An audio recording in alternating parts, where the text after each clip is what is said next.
Je dois te dire quelque chose qui va changer complètement la façon dont tu envisages les prochaines années de ta vie.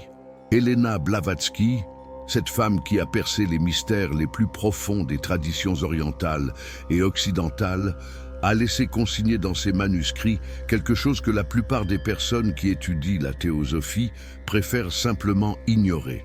Et je comprends pourquoi ils l'ignorent, car ce qu'elle a révélé n'est pas confortable, n'est pas beau et ne vend certainement pas de cours à 997 $ sur l'ascension spirituelle. Il existe un manuscrit spécifique d'elle, moins connu, où elle parle des cycles évolutifs de la conscience humaine. Je ne parle pas de la doctrine secrète que tout le monde cite sans l'avoir lue correctement. Je parle de notes personnelles, de correspondances avec ses étudiants les plus avancés, de textes que la société théosophique n'a pas l'habitude de mettre sur les étagères principales. Et dans ces textes, Blavatsky est brutalement honnête sur un point. Tout le monde n'évolue pas spirituellement.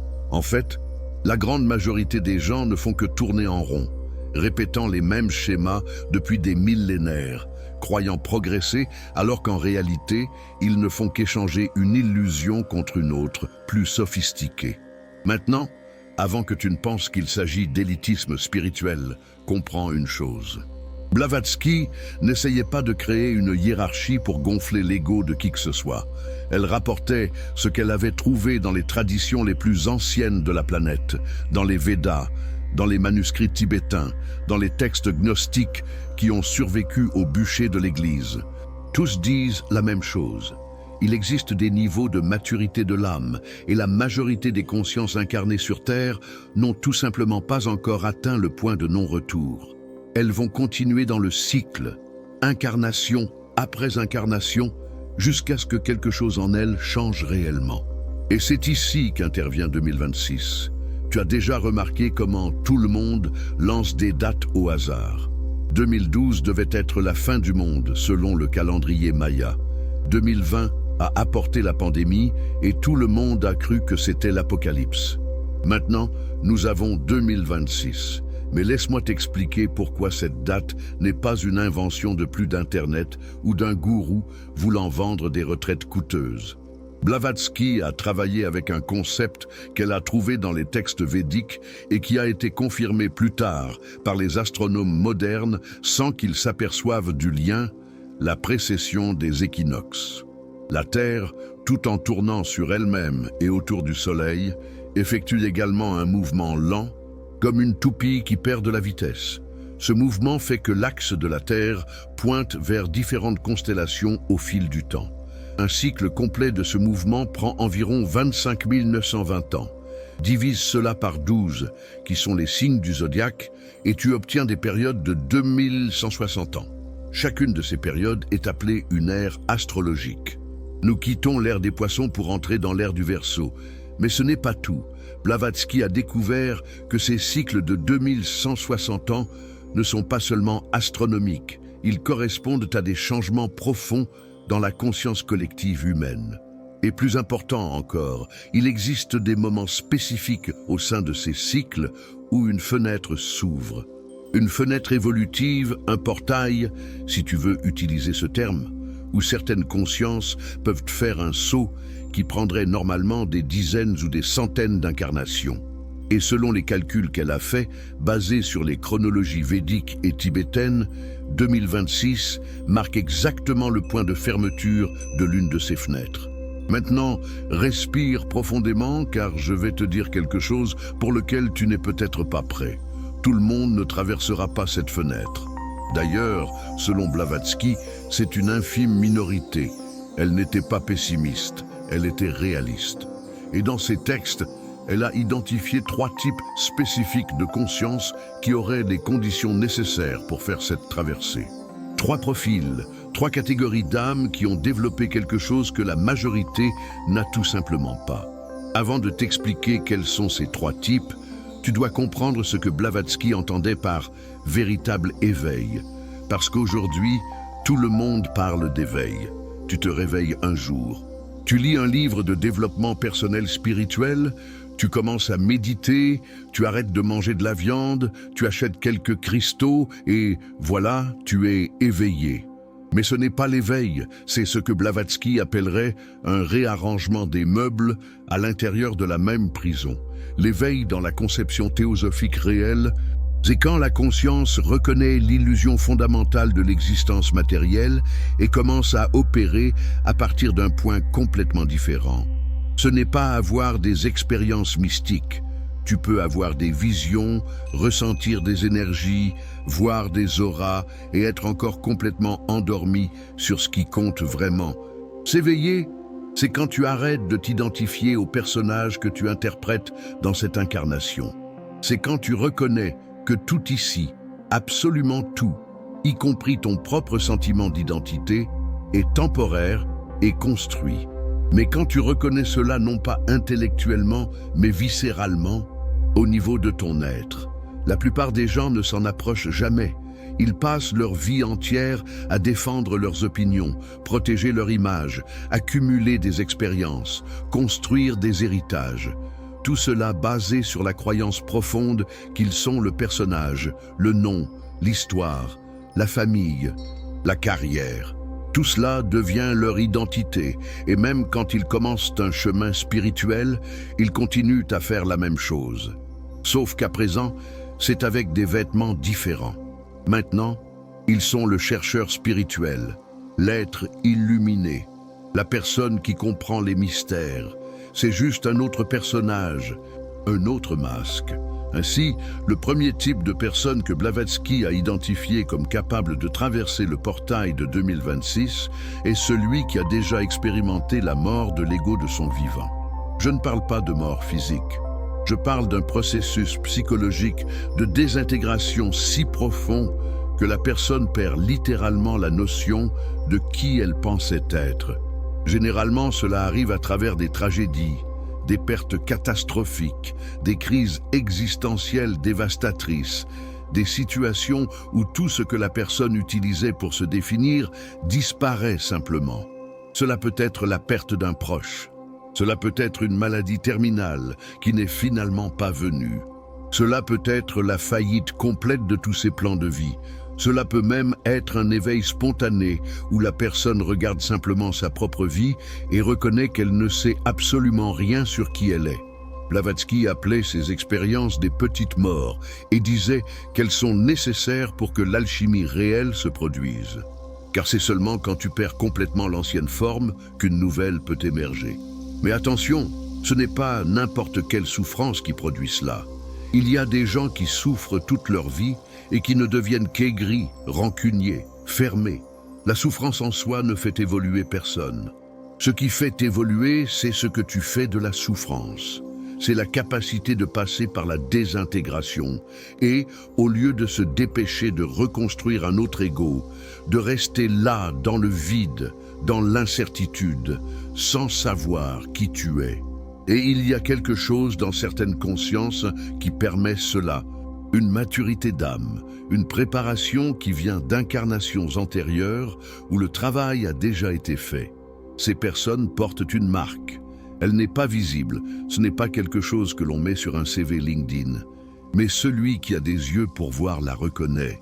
Ce sont des personnes qui ont une profondeur dans le regard qui ne colle pas avec la superficialité du monde environnant. Ce sont des personnes qui n'ont plus de patience pour les jeux sociaux, qui ne peuvent plus feindre l'intérêt pour des conversations vides, qui ressentent une solitude existentielle même lorsqu'elles sont entourées de monde, parce qu'elles reconnaissent que la plupart des gens vivent en mode pilote automatique. Si tu as déjà ressenti cela, si tu as déjà regardé autour de toi en pensant que tout le monde joue un rôle mal appris, si tu as déjà eu la sensation d'être le seul adulte dans une salle pleine d'enfants faisant semblant d'être des adultes, alors tu sais de quoi je parle. Et cela ne te rend pas supérieur, cela te rend conscient. Et la conscience fait mal. La conscience est un fardeau jusqu'à ce que tu apprennes à le porter avec légèreté. Maintenant, le deuxième type de conscience que Blavatsky a identifié est encore plus intéressant. Ce sont ces personnes qui ne se sont jamais intégrées. Et quand je dis jamais, c'est vraiment jamais. Depuis l'enfance, ces personnes regardent le monde et ne parviennent pas à comprendre pourquoi tout le monde prend tout cela au sérieux. Ce n'est pas de la rébellion, Ce n'est pas vouloir être différent. C'est une incapacité authentique à croire aux mensonges collectifs. Tu sais, cet enfant qui demande pourquoi nous devons travailler toute notre vie pour payer des factures. Et quand les adultes répondent que c'est comme ça que ça marche, il n'accepte pas la réponse. Il continue à demander pourquoi, jusqu'à ce que les adultes s'irritent parce qu'au fond, ils n'ont pas de vraie réponse.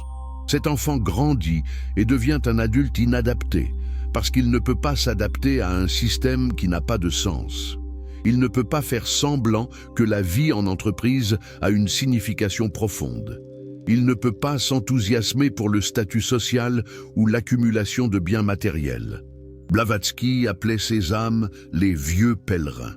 Ce sont des consciences qui se sont déjà incarnées de très nombreuses fois, qui ont traversé des civilisations entières, qui ont été rois et mendiants, prêtres et prostituées, guerriers et pacifistes.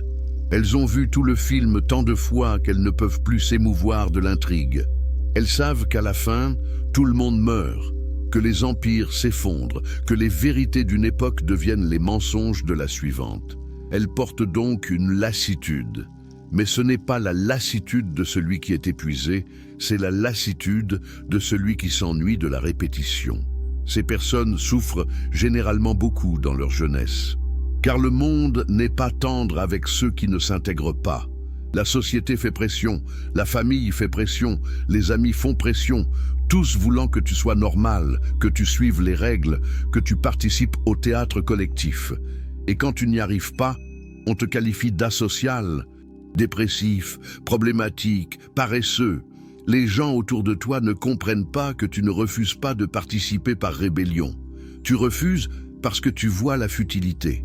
Tu vois que tout le monde court après des carottes suspendues à des bâtons et que personne ne s'arrête pour demander qui a placé le bâton là. Mais il y a un tournant pour ces consciences. Cela arrive généralement entre 28 et 35 ans, ce qui n'est pas un hasard, car c'est le moment où Saturne termine son premier retour dans le thème astral. C'est quand la personne accepte enfin qu'elle ne s'intégrera jamais, et c'est libérateur. Elle arrête d'essayer, elle arrête de s'excuser d'être qui elle est, et commence à vivre selon ce qui a du sens pour elle, pas pour le collectif. Et c'est là que la magie opère. Car quand tu arrêtes de résister à ta propre nature, tu libères une quantité absurde d'énergie qui était auparavant gaspillée à essayer d'être ce que tu n'es pas. Si tu regardes ceci, et que tu reconnais ce schéma dans ta vie, si tu as toujours été le bizarre, celui qui posait des questions gênantes, celui qui ne parvenait pas à s'enthousiasmer pour les choses qui enthousiasmaient tout le monde, alors tu appartiens probablement à ce second groupe, et ton inadaptation n'est pas un défaut. C'est une caractéristique des âmes qui sont ici depuis trop longtemps et qui sont prêtes à sortir du cycle. Maintenant, le troisième type est le plus intense et peut-être le plus difficile à être. Ce sont les personnes obsédées par la vérité. Mais je ne parle pas de vérité relative, d'opinion, de théorie. Je parle de la vérité avec un grand V.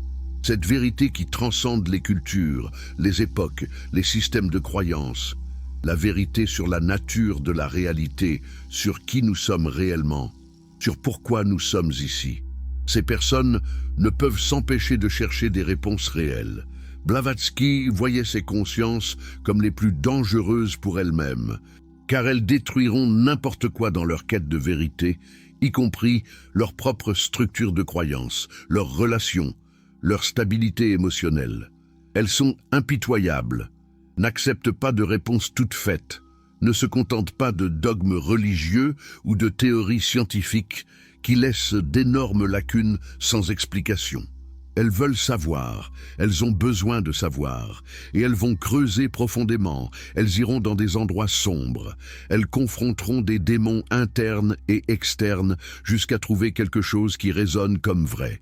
Ce sont les personnes qui lisent les textes hermétiques à 3 heures du matin, qui étudient la physique quantique en essayant de comprendre la nature de la conscience, qui plongent dans des traditions mystiques de cultures complètement différentes de la leur, qui expérimentent des états modifiés de conscience par la méditation, le jeûne, des pratiques extrêmes qui font une thérapie non pas pour se sentir mieux, mais pour peler une couche de plus de l'illusion sur elles-mêmes. Elles ne veulent pas de confort, elles veulent de la clarté. Et la clarté vient généralement avec de la douleur. Blavatsky disait que ces âmes se torturent volontairement parce qu'elles pourraient choisir de mener une vie confortable, de croire aux mensonges réconfortants que la société offre, de s'anesthésier avec le divertissement et les plaisirs superficiels, mais elles n'y arrivent pas. Quelque chose en elles brûle, une flamme qui ne peut être éteinte, un besoin presque physique de comprendre. Et plus elles comprennent, plus elles réalisent à quel point elles ne savent rien. C'est un paradoxe cruel. Plus tu cherches, plus tu perçois l'immensité de ce qui reste à découvrir. Si tu es ce type de personne, on t'a probablement déjà traité de trop intense, trop compliqué, trop profond. Les gens autour de toi ne comprennent pas pourquoi tu ne peux pas simplement te détendre et profiter de la vie. Mais comment se détendre quand on voit que la plupart des gens vivent en pilote automatique? Comment profiter de plaisirs superficiels quand ton âme est affamée de quelque chose qui transcende complètement ce plan d'existence? Et voici quelque chose que Blavatsky a laissé très clair. Ces trois types de conscience ne sont pas meilleurs que les autres. Ils sont simplement à un stade différent du cycle évolutif. Un enfant n'est pas inférieur à un adulte, il est juste plus jeune. Et une âme jeune n'est pas inférieure à une âme ancienne. Elle commence juste son voyage. Elle aura ses propres expériences, ses propres apprentissages, son propre temps de maturation. Il n'y a pas d'urgence cosmique. L'univers a tout le temps du monde, mais il existe une fenêtre qui se ferme, et cette fenêtre est 2026. Maintenant, qu'est-ce que cela signifie en pratique? Blavatsky expliquait qu'à certains moments de l'histoire humaine, les conditions s'alignent d'une manière qui permet un saut évolutif. Les énergies planétaires, les configurations astrologiques, les cycles de conscience collective, tout conspire pour créer une ouverture. Et à travers cette ouverture, certaines consciences peuvent passer d'un niveau d'existence à un autre. Ce n'est pas l'ascension, au sens où tu deviens lumière et disparais dans un flash. Ce n'est pas un voyage interdimensionnel dans des vaisseaux d'êtres extraterrestres. C'est beaucoup plus subtil que cela. C'est un changement de fréquence, de conscience si profond que la personne commence littéralement à expérimenter la réalité d'une manière complètement différente. Les mêmes choses sont là, mais leur perception change radicalement. C'est comme si tu regardais un film en croyant qu'il est réel et que soudain tu réalises que tu es dans un cinéma. Le film continue de défiler, mais tu n'es plus perdu dedans. Et Blavatsky disait que ce changement est irréversible. Une fois que tu le traverses, il n'y a pas de retour en arrière. Tu ne peux plus t'illusionner de la même manière. Tu ne peux plus croire aux mensonges collectifs. Tu ne peux plus vivre en mode pilote automatique. Et cela a un coût, car tu continues à vivre dans le monde, mais tu n'es plus du monde. Tu dois interagir avec des gens qui sont encore complètement identifiés au personnage. Tu dois participer à des systèmes sociaux que tu reconnais comme absurdes. Tu dois fonctionner dans une réalité que tu sais être une construction temporaire. Alors, laisse-moi te poser une question et je veux que tu sois brutalement honnête avec toi-même. Veux-tu vraiment t'éveiller? Parce que ce n'est pas romantique. Ce n'est pas confortable, cela ne te rendra pas plus heureux au sens conventionnel du terme. Cela peut même te rendre plus solitaire, plus incompris, plus décalé. L'éveil n'est pas une récompense, c'est une responsabilité. C'est toi qui assumes un niveau de conscience qui te rend responsable de choses qu'auparavant tu pouvais ignorer. Et voici le test que Blavatsky a créé, celui que personne ne passe exprès. Ce sont des questions simples, mais qui révèlent tout. Première question. Peux-tu rester seul, en silence, sans aucune distraction, pendant des heures, sans ressentir le besoin de faire quelque chose, de consommer quelque chose, de te divertir avec quoi que ce soit? Parce que la plupart des gens n'y arrivent pas. La plupart ont besoin d'une stimulation constante. Musique, téléphone, télévision, conversation, n'importe quoi pour remplir le vide. Mais les âmes matures peuvent rester dans le vide. D'ailleurs, elles préfèrent le vide. Deuxième question. Quand tu regardes ta vie, tes réussites, tes relations, Sens-tu que tout cela compte vraiment? Ou y a-t-il une partie de toi qui reconnaît la futilité fondamentale de tout? Je ne parle pas de dépression ou de nihilisme. Je parle d'une clarté sobre sur la nature temporaire et construite de toute l'existence matérielle. Peux-tu voir clair dans le jeu tout en continuant à jouer? Troisième question, as-tu peur de la mort? Non pas la peur instinctive du corps qui veut survivre. Je parle de la peur existentielle de cesser d'exister. Parce que si tu as vraiment compris que tu n'es pas le corps, pas l'esprit, pas le personnage, alors la mort n'est qu'une transition de plus. Mais si tu es encore identifié, la mort est la fin de tout ce que tu penses être. Alors, qu'en est-il? As-tu peur ou as-tu de la curiosité? Quatrième question. Es-tu encore en train d'essayer de prouver quelque chose à quelqu'un? Cherches-tu encore une validation externe? As-tu encore besoin que les gens reconnaissent ta valeur, tes réussites, ton intelligence? Ou es-tu déjà arrivé à un point où tu ne te soucies tout simplement plus de l'opinion d'autrui, parce que tu reconnais que tous sont aussi perdus que tu l'étais? Cinquième question, et c'est peut-être la plus importante. Peux-tu regarder tes propres ombres, tes propres démons, tes propres hypocrisies et contradictions, sans te justifier, sans te défendre, sans créer d'excuses élaborées? Peux-tu regarder ce qu'il y a de plus laid en toi et simplement reconnaître que c'est là? Parce que s'éveiller, ce n'est pas devenir parfait, c'est devenir honnête. Maintenant, si tu as répondu oui à la majorité de ces questions, si tu as reconnu ces schémas dans ta vie, alors tu es probablement parmi les 3 types que Blavatsky a identifiés. Et cela signifie que tu as un choix dans les prochaines années. Tu peux continuer à résister, à essayer de t'intégrer, à lutter contre ta propre nature. Ou tu peux accepter ce qui se passe et te préparer consciemment à traverser la fenêtre qui est en train de s'ouvrir. Mais, et si tu n'es pas dans ces 3 types? Et si tu as écouté tout cela et reconnu que ce n'est pas ta réalité? Alors je dois te dire quelque chose sur lequel Blavatsky a été très clair. Tout va bien, tu n'es pas en retard, tu n'as pas échoué. Tu es simplement à un autre point du cycle et tu auras tes propres fenêtres, tes propres opportunités en temps voulu pour toi. L'univers n'est pas une compétition. Il n'y a pas de ligne d'arrivée où certains arrivent avant et d'autres restent derrière pour toujours.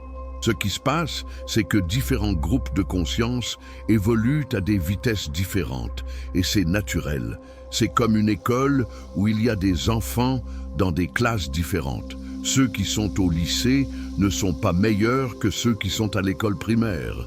Ils sont juste à des moments différents du processus éducatif. Et chacun sera diplômé en son temps selon son propre rythme d'apprentissage. Mais Blavatsky a aussi été honnête sur ce qui arrive à ceux qui ne traversent pas la fenêtre de 2026. Ces consciences vont continuer dans le cycle des incarnations pendant encore quelques millénaires.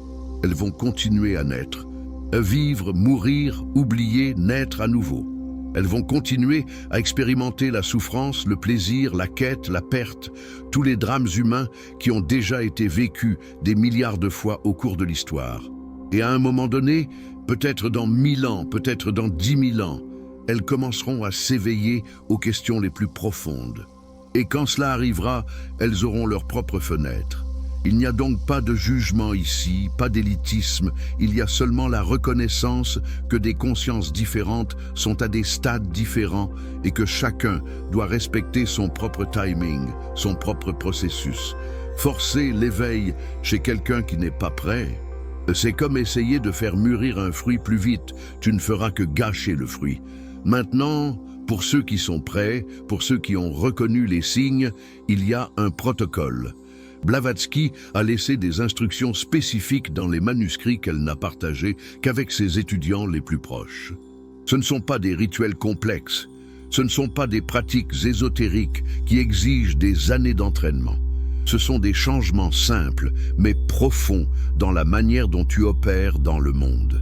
Première instruction, arrête complètement de mentir. Ne mens pas aux autres. Et, surtout, ne te mens pas à toi-même. Chaque fois que tu te surprends à créer un récit pratique sur qui tu es ou pourquoi tu as fait quelque chose, arrête, regarde la vérité. même si elle est laide, même si elle révèle de la lâcheté, de l'égoïsme, de la mesquinerie, regarde-la, reconnais-la et ensuite lâche-la. Ne t'identifie pas à cela, mais ne nie pas non plus que c'est là. Deuxième instruction, observe tes pensées sans t'y impliquer.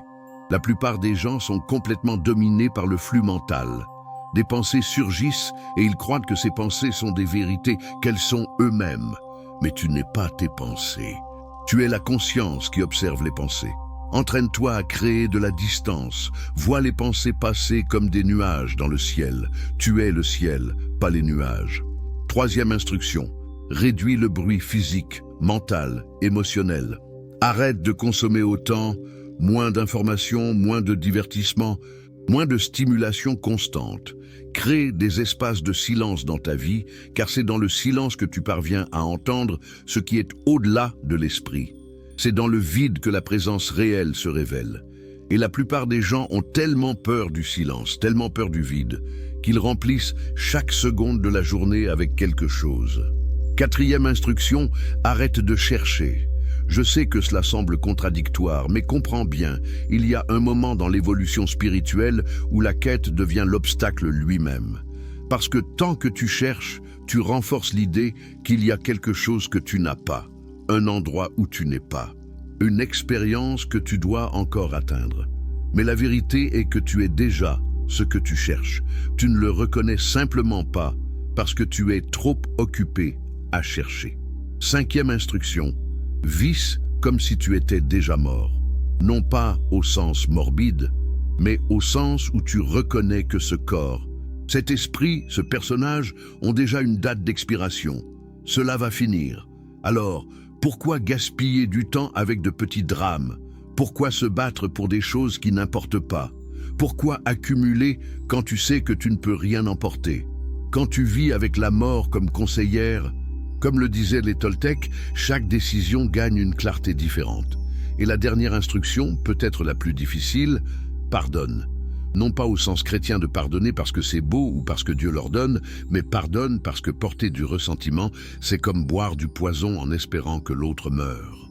Pardonne, car tant que tu es prisonnier de la rancœur, de la colère, du désir de vengeance, tu es enchaîné à la personne qui t'a blessé. Pardonne pour te libérer toi-même, pas pour libérer l'autre. Et cela inclut de te pardonner à toi-même pour toutes les fois où tu as échoué, où tu as été lâche, où tu as blessé quelqu'un. Pardonne et va de l'avant. Ces instructions peuvent paraître simples, mais essaie de les vivre vraiment et tu verras qu'elles ne le sont pas, car elles vont à l'encontre de tout le conditionnement que tu as reçu depuis ta naissance. La société ne veut pas de personnes qui vivent ainsi. Elle veut des personnes qui mentent pour garder les apparences, qui cherchent constamment plus, qui ont peur de la mort et travaillent donc comme des esclaves, qui gardent rancune, car ainsi elles restent prévisibles et contrôlables. Alors, vivre ces instructions est un acte de rébellion. C'est toi qui dis non au programme, non à la Matrix, non au système de contrôle qui maintient la majorité des consciences endormies. Et plus il y a de gens qui commencent à vivre ainsi, plus il devient difficile pour le système de se maintenir, car le système dépend de l'inconscience collective. Il dépend de personnes opérant en automatique. Nous arrivons maintenant au point final, ce qui se passe réellement en 2026. Et ici, je dois te dire que ce ne sera rien de spectaculaire d'un point de vue extérieur. Il n'y aura pas de signes dans le ciel, pas de tremblements de terre mondiaux, pas de révélations extraterrestres. Pour la plupart des gens, ce sera juste une année de plus. Ils se réveilleront, iront au travail, se plaindront des embouteillages, regarderont Netflix, dormiront et recommenceront. Et ils mourront sans jamais réaliser qu'ils ont manqué une fenêtre. Mais pour celui qui est préparé, pour celui qui est conscient, 2026 marquera un changement interne si profond que c'est comme naître à nouveau. Et cette fois, naître conscient.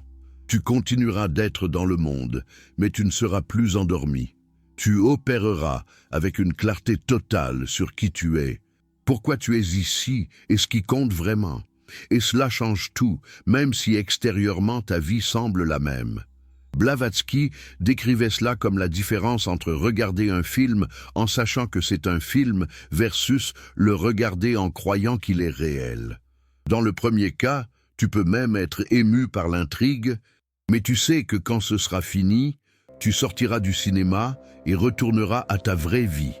Dans le second cas, tu es complètement perdu dans l'histoire, identifié au personnage, souffrant réellement, sans réaliser que rien de tout cela n'est permanent.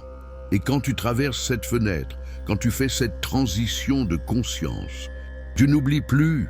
Tu peux avoir des moments de distraction, des moments où tu te perds un peu à nouveau dans le personnage, mais il y a toujours une partie de toi qui reste éveillée, qui observe, qui reconnaît.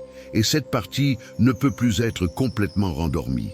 Alors, la vraie question que tu dois te poser maintenant, en écoutant tout cela, est: qu'as-tu l'intention de faire de cette information? Vas-tu l'ignorer parce que cela semble trop fou? Vas-tu la sauvegarder pour la regarder plus tard et l'oublier? Ou vas-tu réellement regarder ta vie, reconnaître où tu en es dans le cycle évolutif et faire les choix nécessaires pour t'aligner avec ta vérité? Parce qu'au bout du compte, personne ne peut le faire pour toi, ni moi, ni Blavatsky, ni aucun maître ou gourou. L'éveil est solitaire. C'est toi, ta conscience et le courage de regarder ce qui est réel. Et si tu es vraiment prêt, tu le sais déjà. Tu n'as pas besoin de plus de confirmation, de plus de signes, de plus de validation. Tu agis simplement, tu changes, tu transformes et tu as confiance que l'univers te soutiendra dans ce processus, car il soutient toujours celui qui est aligné avec la vérité.